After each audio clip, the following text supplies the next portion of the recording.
Transient comes from the creators of Conarium and the Darkness Within series, all games that have a heavy H.P. Lovecraft influence in their narrative.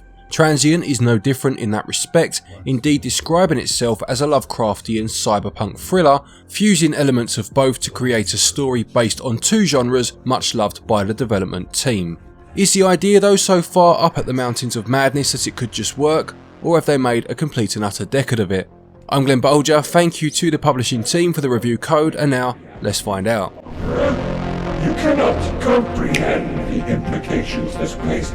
Transient is set in a dystopian future where a series of catastrophic events have ended civilization as we know it. A domed city called Providence was built, and the society that formed within it found peace within their own artificial cyber worlds, meaning that venturing out into the real world became a thing of the past, and due to this society lost touch with reality.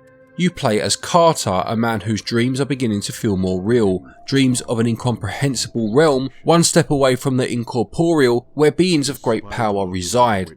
On top of this, Carter and his friends have got themselves deep into something that may cost them their lives, although Carter's memory of recent events have disappeared. He will need to use his augmentative powers to traverse digital realities and uncover the truth.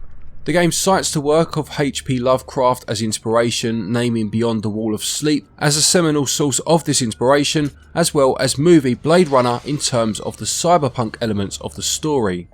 In terms of the gameplay, Transient is a first-person adventure game which is split into a number of chapters. Carter will attempt to regain his memories and piece together the mystery at hand by solving puzzles, investigating locations, and partaking in a couple of minigames. For the most part, the gameplay most closely resembles a walking simulator with puzzle elements.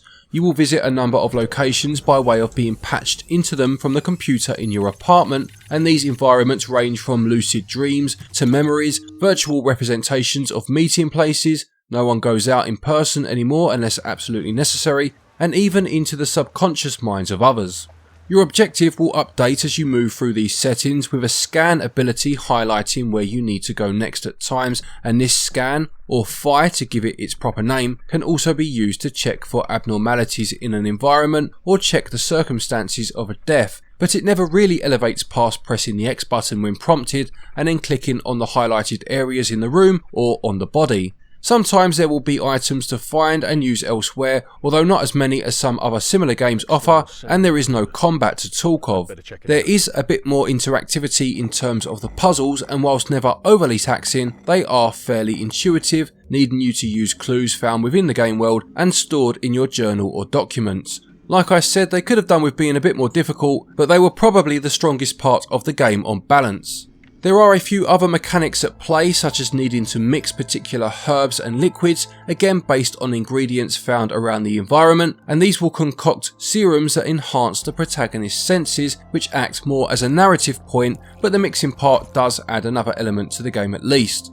Then there's hacking into files, which plays out with you needing to locate said files on an isometric grid, avoiding security nodes, as clashing with one of these will see you needing to input a password to avoid being thrown out of the program. These were the weakest aspect of the game for me. I didn't find them particularly enjoyable, and they really slowed the pacing of the game down. You can skip any of the puzzles in the game though, if you so wish, after a couple of failed attempts.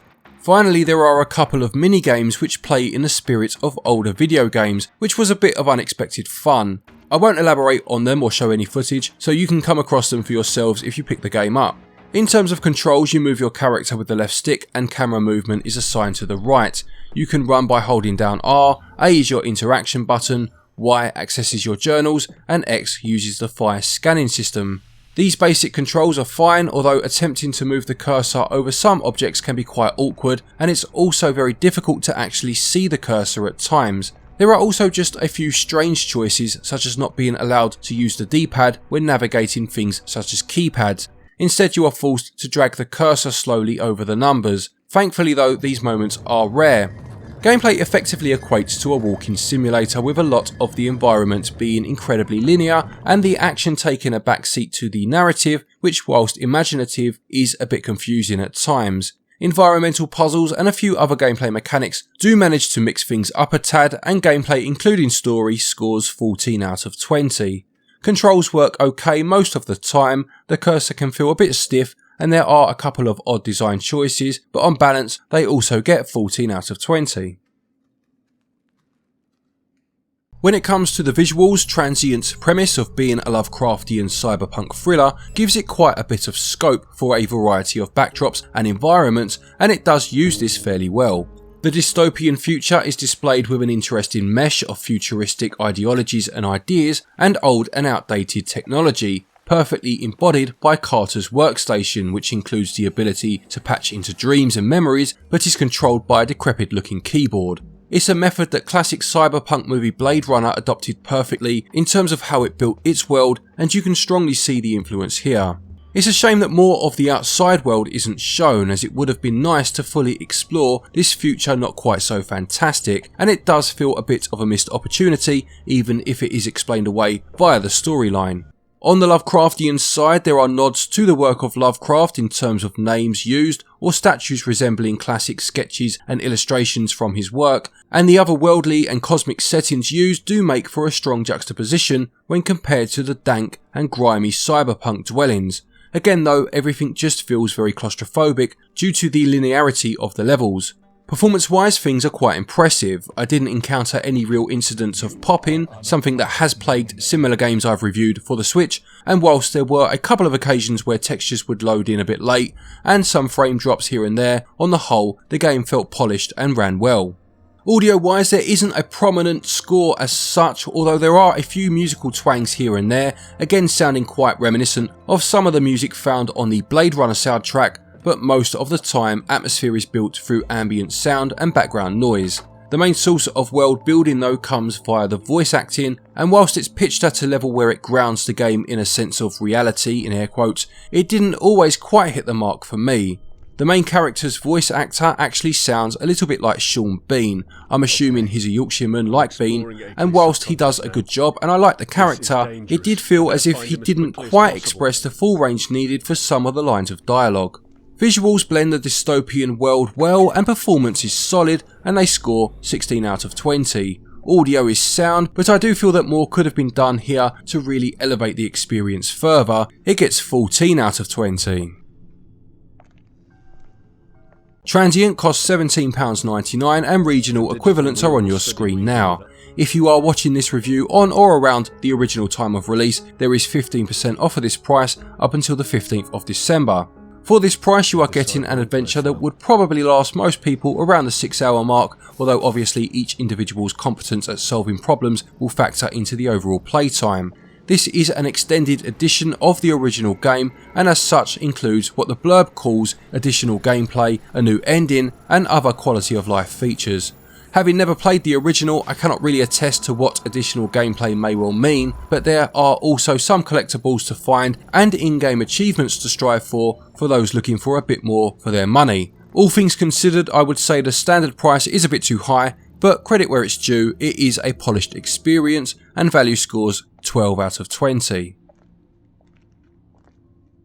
To conclude, Transient uses its gameplay elements to push the narrative it's trying to build, which does lead to quite a short and linear experience.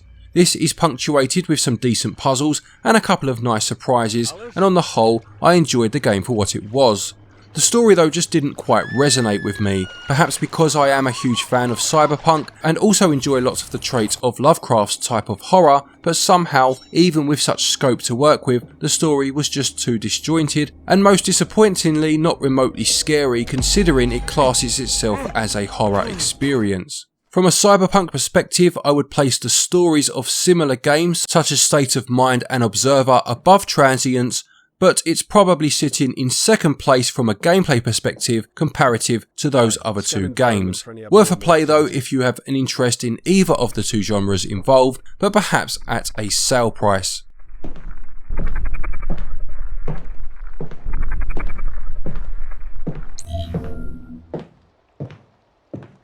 Transient gets a SwitchUp score of 70%.